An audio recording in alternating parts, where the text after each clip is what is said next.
O anime começa em uma clássica noite tempestuosa. Uma mulher dava à luz a sua filha e nomeava ela de Athanasia, o que significa eternidade, enquanto deseja que ela tenha felicidade em suas mãos. Ela deu um beijo na testa da sua filha e pediu para que ela cuidasse muito bem da vossa majestade. Lágrimas caíram e foi notificado por todo o castelo Rubi. A rainha Diana havia acabado de morrer. A ordem do rei foi que todos os pertences da rainha Diana fossem queimados, enquanto a princesa foi ordenado que ela nunca mais fosse levada à sua presença. É dito que todo mundo sabia que ele não amava a rainha de verdade, mas ele não precisava tratar daquele jeito a sua filha. Alguns anos se passaram e duas empregadas estavam cuidando da Athanasia. Bem, cuidando não, né? Porque elas falam que não precisa se esforçar pra cuidar dela. Afinal, até mesmo seu pai ignora ela. De repente, a neninha acabou tendo um sonho bastante estranho. Ela ouviu uma voz que lhe chamava pelo nome. Ela abriu os olhos e se viu frente a frente a um enorme círculo mágico, onde havia um cristal gigante e dentro dele havia um livro selado. É criança, né? Ela se sentiu atraída pelo brilho e acabou mordendo o cristal que quebrou o selo do livro. Ela tocou e o livro se tornou como um espelho que refletia sua vida. Na verdade, uma voz falava que aquele vai ser o seu futuro. É mostrada a nossa garota no futuro, sendo julgada, mesmo sendo a princesa do Império de Abelion. É dito que ela planejou o assassinato do rei, desobedeceu à lei de utilizar a magia das trevas que havia sido banida do reino, mas ela tenta falar que isso não era verdade. A única coisa que ela queria era ser amada pelo seu pai, e pergunta do porquê ele nunca olhou pra ela. A resposta é que ele nunca considerou ela como sua filha. Tudo que ele via em sua frente era uma imunda degenerada. Depois disso, ela foi exilada e condenada a viver presa dentro de uma torre pelo resto da sua vida. Ela acordou do sonho e começou a chorar enquanto se perguntava se aquele realmente era o seu futuro. A empregada foi correndo ver o que estava acontecendo. Ela achou que ela estava com fome ou algo do tipo. Essa moça aí se chama Lilia e é a única que trata a nossa garotinha com muito amor. Filha do conde e uma grande amiga da sua mãe. Ela abandonou sua vida na nobreza e foi até o castelo apenas para cuidar da Athanasia. Aliás, se ela não tivesse ali, nossa garotinha já teria morrido de fome por causa das empregadas malditas. A Lilian fala que ela sempre chora no meio da noite. Talvez tenha tido um sonho assustador e de fato ela teve um sonho, coitada. Mas quem iria acreditar que uma criança consegue ver o futuro? E ainda mais uma criança que não consegue falar. Depois disso, um tempo se passou e somente agora, no presente momento, ela descobriu que não consegue usar magia. Ela nasceu em um mundo mágico onde todos os nobres conseguem usar magia. Dizem que existe um incrível mago que mora na torre que é a fonte de toda a magia do reino. Aliás, é a fonte de toda a magia do mundo. É dito que ele é capaz de destruir facilmente todo o império. E só existe uma outra pessoa que tem um poder mágico tão incrível quanto ele. E essa pessoa é o pai da Athanasia. Mas ali no livro tá falando que ele é um excelente monarca. Que história é essa? Ela se pergunta. Isso é um absurdo, ele é um imperador diabólico. Naquela noite ela não tava conseguindo dormir. Ficou bastante irritada. Só de pensar que ela vai ser exilada quando crescer, ela já fica toda tristinha. Começou a chorar, coitadinha. Ela não quer isso não. Ela nunca vai conseguir aceitar esse futuro. Depois disso se passaram 3 anos e o Palácio Rubi ficou bastante animado. E o número de empregadas aumentaram também. A empregada nova aqui quer ver com seus próprios olhos a beleza da princesa e sua fofura. E tem uma empregada ali ouvindo com o ouvido grande a fofoca, é fofoqueira. Enquanto a empregada ali atrás fala que isso tudo é uma grande besteira. Ela prefere ganhar dinheiro do que ver fofura de princesa. Falando nisso, nossa garotinha tava acordando do seu soninho da tarde. Agora ela tem 5 aninhos. Ela saiu na janela e perguntou aonde as empregadas estavam indo. Aliás, ela chama todo mundo de tia e de tio. É muito fofa essa menina, véi. Elas falam que estavam indo até o jardim pra colher algumas flores pra decorar o quarto da Athanasia. Ela fala que vai ajudar e lá vai ela toda fofinha. Ela aproveitou também pra decorar a cozinha. Todo mundo ficou elogiando ela. Ela tem as melhores ideias. Depois disso, ela foi embora colocar as flores que sobraram no outro quarto. Mas se continuar assim, ela vai acabar se sujando. Então colocaram um avental muito fofinho nela. E lá foi ela, saltitante e pulante como um coelhinho muito fofo. Mas no jardim ela notou algo estranho. Tinha uma empregada bisbilhotando na porta de algum lugar. Ela acha aquilo estranho. Aquele dali é o Castelo Rubi, construído pelo rei especialmente pra rainha. Então deveria ter grande coleção de objetos valiosos, mas ali não tem nada. A Athanasia pergunta o que é que ela tá fazendo ali. A mulher ficou assustada. Ela fala que é nova ali, acabou se perdendo. Mas ela pensou que a Athanasia fosse apenas uma criança jardineira. Afinal, ela nunca viu nossa garotinha. Que pergunta onde é que ela quer ir e ela fala que a titia quer ir pra um lugar cheio de coisas brilhantes e douradas. Então ela foi levada até o celeiro, cheio de coisas douradas. Depois a cozinha com pãozinho dourado. E por fim, no jardim de girassóis. A mulher ficou pistola, isso não tem nada a ver com o que ela quer. O que ela realmente quer são coisas valorosas e bastante reluzentes. A Athanasia fala que se ela queria roubar, é melhor ter dito logo. As coisas de valor ficam em lugares que outras pessoas não conseguem ninguém ver. Mas olha só, ela vai levar a ladra até lá. Ou quase isso, elas foram até a cozinha. A empregada achou que queria ser um armazém cheio de tesouro, mas é dito que o Palácio Rubi foi abandonado por muito tempo. Então mesmo se tivesse coisa de valor ali, já teria sido levado há muito tempo. E o rei é tão ocupado que ele não tem tempo para se preocupar com aquele lugar. Então a empregada saiu e a Atanásia falou que aquele prato tava cheio de pedra preciosa. Mas sempre tem alguém na cozinha, então não tem como elas entrarem lá não. Mas é aí que nossa garotinha entrou usando toda a sua fofura pra pedir um chocolatinho pra tia. A empregada não resistiu e permitiu que ela pegasse, mas uma tal de Cécia apareceu e mandou que a Hannah não desse chocolate pra ela sem uma permissão. Mas ela fala que é só umzinho. A nossa garotinha usou novamente sua habilidade fofura extrema. Elas tentaram resistir, mas não tem como não. A Cécia acabou deixando ela ficar com todos os chocolates. Mas tem uma condição, ela não pode falar pra Lilian, senão a mulher vai ficar brava. A Atanásia agradeceu dando um beijinho e a coitada da Hannah não ganhou nada. Aliás, ela fala que a Lilian estava procurando pelas duas e falou alguma coisa que a empregada não conseguiu escutar. Mas no fim o plano deu certo e elas conseguiram entrar na cozinha que estava recheada de utensílios valiosos. Ela se pergunta se a criança vai roubar também, mas é só uma criança, né? Tava comendo chocolatinho. Ela começou a retirar todas as pedras preciosas, encheu várias e várias bolsas de joia. Ela agradece a nossa garota e fala que vai dar pra ela toda a comida gostosa que ela não conseguiu comer. Mas a Atanásia começou a pegar as bolsas e a empregada ficou pistola. Ela quer saber o que é que ela tá tentando fazer. Nossa garota pede desculpas, mas todas as coisas que estão ali são dela. Ela pegou uma faca e começou a ameaçar nossa garotinha. Ela saiu correndo e a empregada jogou a faca, mas ela conseguiu desviar. Soltou a corda do lustre e capotou a empregada. Tempo depois, a Lilian apareceu junto com as outras empregadas. Só tem empregada aqui. A princesa havia dito que tinha ratos na cozinha, mas quando chegaram lá, ela já tinha capturado a ratazana. Além disso, ela contou tudo o que aconteceu e a ratazana foi levada presa. Segundo os guardas, aquela pessoa estava falsificando sua identidade, além de estar carregando uma arma letal. Mas o que realmente importa aqui é que nada aconteceu com nossa garotinha fofinha. Ela deu uma florzinha pra Lilian e chegou a hora dela dormir. É dito que na rota original, a Lilian iria encontrar aquela mulher tentando roubar uma sala de tesouros. Queria acabar sendo esfaqueada e morta logo em seguida. Mas graças ao plano da nossa garotinha, isso não aconteceu e a Lilian não morreu. O destino profético que ela consegue ver em seu sonho pode ser mudado. O seu nome é Atanásio, uma princesa que não pode usar magia. Ela tem um segredo e o segredo é ver o seu próprio futuro. Mas ela não pretende aceitar aquele futuro horrível de mãos abertas. Depois disso, a cena corta para a Vossa Majestade que estava recebendo os últimos documentos do dia para assinar. E bom, o cara aqui que fica sempre com ele relatou o acontecido no Palácio Rubi, que uma ladra foi capturada e aparentemente a princesa resolveu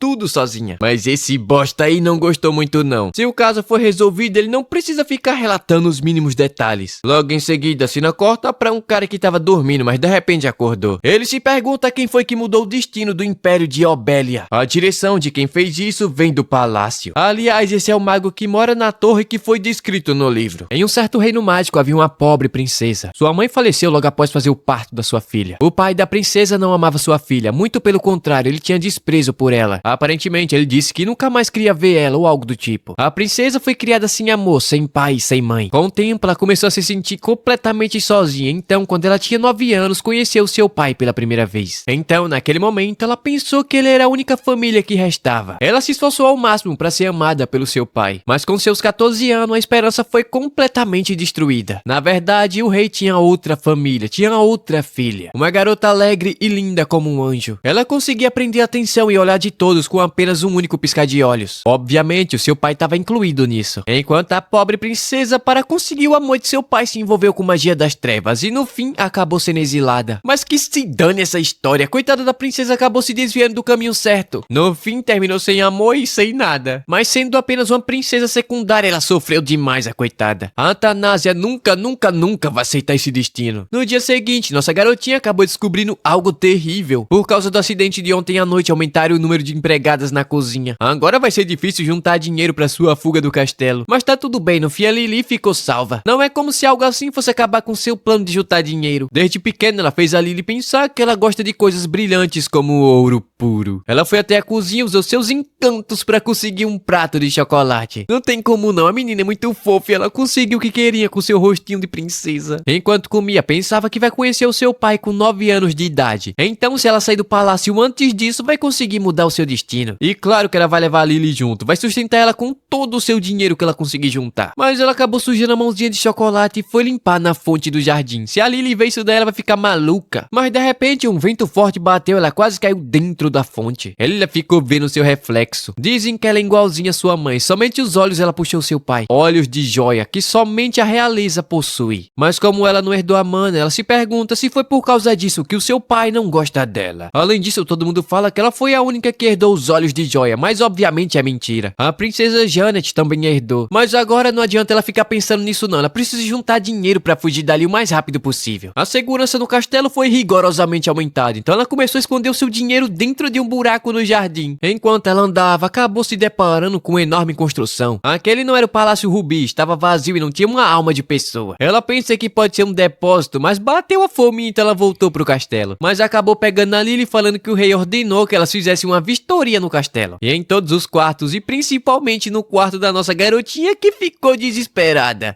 Desculpa, essa daqui não é a Lily não, é que parece assim de longe, a voz também. A Athanasia foi correndo ver se seus tesouros ainda estavam seguros e a menina tem 10 bolsas cheias de joia. Isso é pro seu futuro, então ela precisa proteger aquilo direitinho. A tarde caiu e a Lily chegou chamando ela pra fazer uma cesta, mas ela já estava dormindo, então a Lily foi embora. Mas logicamente ela apenas estava fingindo estar dormindo. Ela pegou as 2 bolsas, amarrou no seu corpo e saiu de fininho pelo castelo sem ninguém perceber. Foi mais fácil do que ela imaginava, mas quase acabou sendo pega no pulo do gato. Foi até o jardim e viu que tinha um esquilo tentando roubar sua bolsa de dinheiro. Por sorte, ela estava levando amendoins e conseguiu pegar de volta a bolsa. Talvez não seja tão seguro assim esconder o seu dinheiro na floresta, então ela teve a brilhante ideia de esconder no depósito de ontem. Um lugar escondido que não tem muita gente. Ela entrou e realmente o lugar estava abandonado. Ela pensa que esse seja talvez o armazém que o destino reservou para ela cheio de tesouros. Mas logo deu de cara com a fonte romana cheia de estátuas reluzentes como ouro. Ela deu uma mordidinha para testar se realmente era ouro puro e realmente é ouro puro. Mas de repente o medo tomou conta do lugar. Um homem pergunta quando foi que um inseto daquele começou a existir dentro do seu palácio. A Athanasia percebeu que ele tem os olhos de joias como o seu. Aquele homem é o seu pai, que fala que o rosto dela é bastante familiar. Mas isso estava acontecendo muito antes do seu sonho. Ela só deveria se encontrar com seu pai quando tivesse 9 anos de idade. Então por que isso estava acontecendo agora? Sem falar que ele acabou de dizer palácio. Ou seja, ela acabou entrando na toca do diabo. Enquanto ele fala que o rosto dela é parecido com o daquela mulher. Ele tentou pegar nossa garota que ficou morrendo de medo, mas apenas fala que lembrou o nome dela, que aquela mulher havia lhe dado. Athanasia. Ela ainda nem sustentava sua cabeça. Naquela época ele achou interessante o nome que a mãe havia dado pra ela. Mas não somente nossa garota estava completamente assustada, como também o guarda-costa do rei estava aterrorizado, achando que ele iria fazer algum mal pra ela. Mas ele simplesmente começou a apertar as bochechinhas redondinhas que ela tem.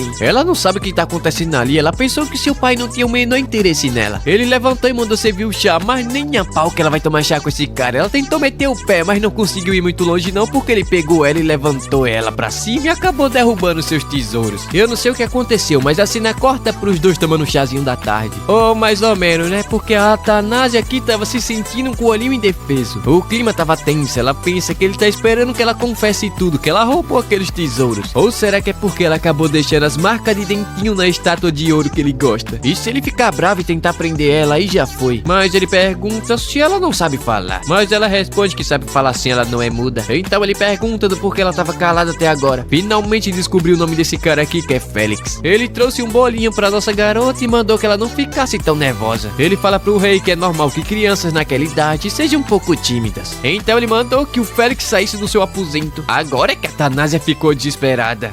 Tio, o rei pergunta se esse é o seu apelido. Ele quer saber se ela sabe o significado desse nome. Imortalidade e eternidade. É um nome dado a imperadores, ele fala. Em Obélia, apenas sucessores oficiais recebem o nome com tais significados. Um nome que nem mesmo o rei conseguiu adquirir. Ele fala que ela foi uma mulher bastante ousada para nomear sua filha com um nome desses. A Athanasia, coitada, pensa que deixou ele furioso. Seu pai não é o filho biológico da imperatriz. Não tinha direito de suceder ao trono. Isso até que ele derrotou seu cruel irmão e ascendeu ao trono. Mas continua sendo julgado por não ser realmente o imperador. Voltando ao presente, ele manda que a Athanasia coma, porque ela não tá comendo nada. Afinal, tudo aquilo foi feito somente pra ela. Ou Ou será que não é do agrado dela? Na hora ela começou a comer com medo dele matar as empregadas do castelo. Ela só quer ver a Lily voltar logo pro Palácio Rubi. Aliás, ele pergunta quem foi que ensinou ela etiquetas. Ela responde que foi a Lily. 5 anos atrás, ela apareceu e pediu para que pudesse cuidar da Athanasia. Nossa garota não sabia disso não, até ficou emocionada. Enquanto é dito que as únicas pessoas que não morreram ao ficar na sua frente foram a Lily e a rainha Diana. E agora nossa garota também. Com isso, ele pergunta se ela realmente entende quem ele realmente é. O clima ficou silencioso por um momento. Ela não sabia o que responder ou se chamava ele de pai. Então ela apenas sorri e fala que ele é o seu pai. O rei ficou surpreso, ele não esperava por isso, mas a Athanasia entrou em pânico. Que história é essa de papai? E agora? Será que ela vai morrer ou vai ser expulsa do castelo? Ela não poderia ter falado algo mais grandioso como imperador ou algo do tipo? Eu não sei o que aconteceu, mas a cena corta pra Lily desesperada procurando a Athanasia, que apareceu, coitada, chorando muito. O Félix não sabia o que fazer e a Lily pergunta o que o cavaleiro da guarda da sua majestade estava fazendo com a princesa. Ele não respondeu, apenas falou que o rei gostaria de se encontrar novamente com a Athanasia. Todo mundo ficou surpreso, como assim o rei quer se encontrar com ela? Finalmente o corno começou a dar atenção pra sua filha, mas ela não ficou muito feliz com isso não, deu até uma golfada legal. Dia seguinte, a Athanasia foi até o Palácio Real junto com a nossa doce Lily. Logicamente, a Ati estava bastante nervosa, afinal ela estava diante da presença do seu pai que vai exilar ela no futuro. Ele fala que já faz muito tempo desde a última vez que ele viu a Lily. De fato, ela responde que é verdade. A última vez foi 5 anos atrás. A Ati estava tão nervosa que acabou ficando enjoada, bichinha. Seu pai é o imperador do Império de Obelion. Todo mundo fala que ele é grandioso, mas ela sabe toda a verdade. Ele é terrível, feio e insensível. Ele fala que estava tão ocupado com o governo que não teve tempo de cuidar da sua própria filha. Mas ela só estava bem por causa da Lily. Mas ela sabe que isso é mentira, ele que não quis cuidar dela. Ela viveu bem até agora, então deixa ela continuar do jeito que tá. Ele ficou encarando ela e ela começou a agir como se fosse o cogumelo, pra ser ignorada. Entretanto, ele ficou sabendo de tudo que aconteceu lá no Palácio Rubi. Então, a partir de agora, ele vai cuidar da princesa? A coitada ficou em choque, não tava esperando por isso não. Dia seguinte, tava todo mundo reunido no jardim. A Lily junto com a Cersei e a Hannah levaram quitutes e guloseimas. Aliás, elas não esperavam que o imperador fosse até o Palácio Rubi. A princesa deve estar bastante feliz, mas eu acho que ela não sabe o que é que tá acontecendo ali não. Ela sempre viveu em paz evitando seu pai pra conseguir mudar aquele futuro miserável. Mas olha só quantos quitutes e guloseimas, ela não tava conseguindo se aguentar. Esse daí é o tratamento adequado pra uma princesa. Ela não tava querendo comer não, vai que tem veneno, mas não tem como, ela não tava se aguentando. Ele pergunta do porquê ela não tá comendo, tá achando que tem veneno? Esse miserável agora sabe ler mente, ela se pergunta. Ela responde que a Ati gosta de bolo, mas a Lily diz que ela não pode comer muito não pra não estragar os dentinhos. Só que ela esqueceu que ontem ela comeu com bastante gosto lá no palácio. Aí não tem como não, ela começou a comer, abaixou a guarda, mandou tudo pra dentro. No último pedaço, o rei falou que se divertiu bastante com essa cara de cu que ele tem. Agora ela vai tomar chá com ele todos os dias? E assim começou o inferno, ou o encontro com seu pai todos os dias. Mas ela se pergunta do porquê ele quis começar a brincar de família feliz assim do nada. Ela cumprimentou o rei, mas acabou tropeçando e dando de cara no chão. No jardim ela simplesmente sumiu, foi morder as estátuas de ouro do rei. No almoço ela tentou cortar carne, mas estava muito nervosa e os talheres saíram voando. Sempre que ela comete um erro, ela pensa que vai morrer. Mas parece que ele não pretende brigar com ela e o motivo ela não sabe do porquê. Será que ele se arrependeu e agora quer ser mais gentil? Até parece, mas agora pelo menos ela não tem muito medo dele. Dia seguinte, nossa garota vai ver flores no lago. A Lily fala que perto do palácio do imperador tem um lago bastante bonito. Aliás, a Ati ficou uma gracinha com esse vestidinho. Agora ela chama o rei de papai, como se fosse a coisa mais natural do mundo. Ele fala que ela ficou bastante carnuda e ela responde que ele também tá bastante bonito hoje. Todo mundo ficou apavorado. Mas ele não fez nada não, apenas saiu andando. Hoje vai ser o puro suco da adrenalina. Dito isso, a Ati achou lindo aquele jardim. Começou a colher flores e correr e saltitar como se fosse um esquilinho da Angola. Até que ela chegou em um lago bastante lindo e o rei falou que vai guiar ela hoje. O Félix arrumou o barco, mas ela tava com medo de subir naquele negócio. A Lily tenta avisar que ela tem medo d'água, mas ela fala que vai ficar tudo bem, ela tem que obedecer o seu pai. Mas ele responde que está junto com ela, então pra que tanta preocupação? Ou será que é ela que não quer ir? Mas ela fala que quer ir sim com seu papai, afinal não tem como recusar não, né? Mas o jeito que ele colocou ela dentro do barco é como se estivesse pegando um saco de farinha na mão. E lá foram eles navegando pelo rio, mas nossa garotinha tava muito tensa. O clima ficou esquisito quando tá só eles dois sozinhos. Além disso, ele fica encarando ela desse jeito estranho. Ela tá tão nervosa que tá até difícil respirar. Do nada ele pergunta o que é que ela tá pensando. Ela não sabe o que responder. A água tá linda, o tempo tá bonito, isso daqui é o que? É tão difícil assim? Então ela apenas fala que o cabelo do papai é brilhante e bonito. A coitada tava chorando por dentro, mas de fato o cabelo do corno aí é muito bonito. É um loiro cor de mel, sempre que ela vê se lembra de ouro puro. Aliás, ele fala que percebeu que ela gosta de coisas brilhantes. E ele tá com seu tesouro, então ela pode buscar quando quiser, e é óbvio que ela não consegue fazer isso. Agora, olha os detalhes desse ganso aqui, que animação é essa, cara? Aliás, agora que ela percebeu como diabos esse barco aqui tá se movendo, provavelmente é a magia do seu pai. Olhos azuis e lindo como safira. Seus olhos também se parecem com o dele. Ela se pergunta se conseguisse usar magia, ele iria gostar mais dela. De repente, ela viu uma flor de lótus azul e achou cativante. Mas algo estranho aconteceu, ela ficou hipnotizada pela flor. Ela tentou pegar, mas estava muito longe, acabou caindo dentro d'água. Alguma coisa agarrou no pé dela e começou a puxar ela pra baixo. Ela pediu socorro ao seu pai, mas lembrou do seu futuro. Aquele é o seu destino, mas ainda assim ela tinha uma esperança, que ele aceitasse ela como sua filha. Alguma coisa enrolou nela e começou a puxar ela ainda mais profundo. Mas de repente ela viu seu pai pulando dentro d'água e começou a nadar em sua direção. Por alguns segundos ela apagou, mas conseguiu sobreviver. Gorfou 1 litro de água, mas estava tudo bem. Mas o imperador tava com a cara feia. De repente ele se virou e usou a magia que deixou a Ati totalmente sequinha. Tirou até as mínimas partículas de água do seu corpo. E ainda mandou que o Félix começasse a ensinar sua filha a nadar. Afinal, não seria nada engraçado ver sua filha morrer afogada. A Ati ficou surpresa, seu pai havia acabado de chamar ela de sua filha. Mas algo estranho aconteceu com o rei, ele sentiu uma dor no peito e uma magia roxa ficou visível. Depois disso, nossa garotinha voltou pro Palácio Rubi e acabou ficando gripadinha. Mas não consegue esquecer daquele dia no barco. Ali ele fala que aquela é uma flor chamada Lótus Ilusória. Ela cria ilusões que seduzem os seres vivos. Se você não tiver mana, acaba caindo na tentação. Dito isso, a noite caiu e o imperador tava andando sobre as águas do lago. De repente, uma magia estranha começou a aparecer e a mãe da Ati foi invocada. Ou melhor, uma ilusão da mãe da Ati. Ela tentou seduzir o rei, que não aguentou seus encantos. Há muito tempo ele se esqueceu o que era ter aquele sentimento. Mas parece que ele não desgosta da sua filha. O Félix estava ali atrás observando tudo. Se algo der errado, ele estava preparado para agir caso fosse necessário. Mas o rei conseguiu se livrar da maldição da flor de lótus e deu uma missão bastante importante pro Félix. No dia seguinte, a Hannah apareceu desesperada falando que tinha várias empregadas no lado de fora. Elas foram enviadas pelo rei para servir nossa garotinha. E o Félix também se apresentou como Félix Raboni. A partir daquele momento, ele foi designado como cavaleiro de guarda temporário da nossa garotinha. Que, aliás, deixou ela em choque. Como é que isso aqui aconteceu? O episódio começa com a Thanase ouvindo uma voz muito bonita, como se fosse a voz de uma fada ou um anjo. De longe era possível ver uma mulher, mas por algum motivo o rosto dela estava borrado. Todavia, a Thanase acabou sentindo uma sensação bastante nostálgica, como se já tivesse visto ou ouvido isso antes. Até que, de repente, ela acordou chorando, a coitada. Tempo depois, o Félix estava levando ela bem cedinho. Parece que o imperador havia dito que queria tomar café com ela bem cedinho, bem cedinho mesmo. Mas ela não tá acreditando não, ele nunca faria algo assim, aquele corno. Mas ela também notou algo estranho, no palácio não tinha nenhum cavaleiro. Mas o Félix fala que não precisa disso não, a magia protege o pai dela. Dito isso, ele mandou que ela mesma fosse acordar o rei da melhor maneira possível. E é óbvio que ela aceitou. Até porque ele fechou a porta e não tinha como ela correr não. Na parede, ela notou que havia um mapa feito de puro ouro. Rico é coisa de outro mundo, compra coisa que não precisa, só pra dizer que tem. O vento soprou e ela viu seu pai dormindo lindamente como morto. O cara dorme como se estivesse morto, Deus é mais. Ela se pergunta do porquê ele tá dormindo no sofá e não na cama, deve ser maluco. É como se ele fosse uma pessoa completamente diferente do que ela vê em seus sonhos. Isso aí não faz muito sentido. Ele não queria deixar que alguém visse ele dormindo tão vulneravelmente. Ela tocou na bochecha e notou que era fofinha. Aí ela não aguentou não, soltou o valentão dentro de si e vai descontar tudo que ele fez. Começou a puxar com toda a força possível até que o miserável começou a acordar. Ela ficou apavorada, se ele descobrir já era, vai morrer. Então começou a cantar uma musiquinha de ninar, fazendo ele cochilar novamente. Tempo depois, eles estavam tomando café da manhã. O Félix menciona que hoje parece que ele teve uma boa noite de sono, quase não consegue dormir. Mas por algum motivo que não sabemos o porquê, ele tá com a cara toda marcada. Parece até que alguém traquinou com ele. Pra ele não perceber, a Ati fala que tem muita coisa no palácio que ela nunca viu. Ele responde que ela pode olhar à vontade, como quiser. De repente, o sino tocou. O Félix avisou que é hora do Duque chegar. Sem falar que ele pediu pra que a princesa estivesse presente. A coitada não tava entendendo nada, só queria comer em paz. O rei mandou que ele fosse levado pra câmara de audiência. E não era pra falar muita coisa pra ele não, só o necessário, nada mais do que isso. E ainda completa que a partir da manhã ela vai tomar café com ele todas as manhãs. A coitada só não chorou porque não encontrou lágrimas. Mas pera aí que ele havia dito que ela pode andar pelo castelo livremente. E é óbvio que o primeiro lugar que ela entrou foi no quarto do seu pai. Ali havia vários retratos de imperadores anteriores do reino Obelium. Provavelmente também deve ter uma pintura da mãe dela. Mas ela só achou pintura do seu pai. E aliás, ele tá bonitão nesse quadro aqui, ó. Parece até Iá. De repente ela viu um quadro coberto e correu pra olhar. E o nome escrito era Diana. Enquanto isso, é mostrado um grupo de nobres se perguntando se o Félix estava cuidando da princesa. E provavelmente ela é filha de uma imperatriz que não consegue consegue usar magia. O imperador é tão gentil que não se incomoda com algo assim, afinal até uma dançarina conseguiu. Rapaz, no momento que ela falou isso, o rei apareceu e colocou ela no seu devido lugar, no chão, mandando um feito porco na lama. Ele mandou que ela nunca mais pronunciasse o nome da Diana. Enquanto isso, nossa garotinha, ela não imaginava que seu pai odiasse tanto assim a sua mãe. Mas já chega de chorar, ela não tem tempo pra isso não. Ela não tava conseguindo dormir, então cantou uma musiquinha até que apagou. Dia seguinte, muito fofa. Quando você pensa que não dá pra ficar mais fofa, ela vem e fica mais fofa. Ela tava ali pra tomar café com o papai, as empregadas aqui não tava se aguentando de tanta fofura. Ela fala bom dia, papai, e agradece por ter sido chamada pra tomar café com ele. E pra completar, fala que queria muito ver o papai, mas o homem aqui é uma pedra, não esboçou nenhuma reação, essa porra aqui já tá morto. É dito que quando ela passa o tempo com o papai, a única que conversa é ela. Esse corno aí não fala nada, esse trouxa. Ela se pergunta se é tão chato assim conversar com ela. Pra ela tá tudo bem, é só não comentar sobre sua mãe. Ele pergunta o que é que ela tá pensando. E bom, ela quer saber qual sabor de chá que ele gosta. Esse daí que ele tá tomando tem um cheiro muito bom. Mas ele responde que gosta, mas não é de sabor não. Sendo assim, ela pede pra experimentar um pouquinho, mas o Félix fala que aquele dali é muito forte pra ela. Mas ela fala que quer, então o rei manda que ele dê. Ela tomou e gostou, é como se tivesse uma flor nascendo na sua boca. Mas na hora o clima ficou tenso de repente. O Félix tentou quebrar aquele climão, falando que aquele chá era da rainha Diana, que costumava tomar. E choquem, no passado ela havia dito a mesma palavra que a Thanásia havia dito agora. Mas o rei ficou irritadinho. Hoje eles estavam falando muita merda. A Ati ficou triste, ela percebeu que ele não quer falar sobre sua mãe. O corno ainda fala que tá cedo demais pra ela tomar chá e deve continuar tomando leitinho. Levantou e foi embora sem falar nada. A coitada só consegue pensar quando é que ele vai começar a odiar ela. Tempo depois é mostrado a Thanásia queimando seus desenhos. Afinal, no futuro, seu pai não vai mais precisar dela. E como é que ela conseguiu esquecer disso? Depois disso, o rei parou de aparecer pra tomar café com ela. Mandava flores como pedido de desculpas, mas obviamente eram as empregadas. Depois dava desculpinha que teve que cumprir o seu dever como governante, mas obviamente não era ele que falava. E assim aconteceu por 2 dias seguidos. A Ati ficou de saco cheio, ela levantou e foi embora. É dito que ultimamente ela anda sem muito apetite, mesmo pra comer doces. Ela tava andando quando viu Félix e a Lily conversando sobre o dia que a Diana havia sido mencionada. Bem capaz que ele não queria falar sobre isso. Mas como é que fica a Thanásia nessa história? A coitada deve querer saber mais sobre sua mãe. De fato é verdade, mas todos os pertences dela foram queimados e não sobrou nada. A Lily queria mostrar para nossa garota como era sua mãe antigamente. O Félix menciona que o rei consegue usar magia de transferência de memória. Ele fala que vai falar com o rei, mas a Thanásia manda que ele não faça isso. Ele começou a odiar nossa garota depois que ela falou sobre sua mãe. A Lily ficou assustada, coitada, tava aterrorizada. Mas o Félix se aproximou e jurou pelo nome da sua mãe que o rei não odeia ela. E ele vai mostrar isso pra Thanásia agora mesmo. Eles foram até o Palácio Granada, onde o Félix menciona que o motivo de não ter cavaleiros no castelo é por um único motivo. O rei invocou a magia de proteção nele mesmo para sua própria segurança. Qualquer pessoa que tente entrar sem sua permissão acaba sendo repelida. Por esse motivo, não é necessário cavaleiro e ninguém ousa tentar se aproximar do castelo. Ele colocou a Ati no chão e mandou que ela olhasse com muita atenção. De repente, ele golpeou e uma barreira apareceu, repelindo sua espada e cortando seu rosto. Qualquer pessoa que seja hostil é impedida de entrar no castelo, mas a Thanásia consegue entrar. Isso porque o rei confia nela e na rainha Diana de todo o seu coração. Enquanto isso, o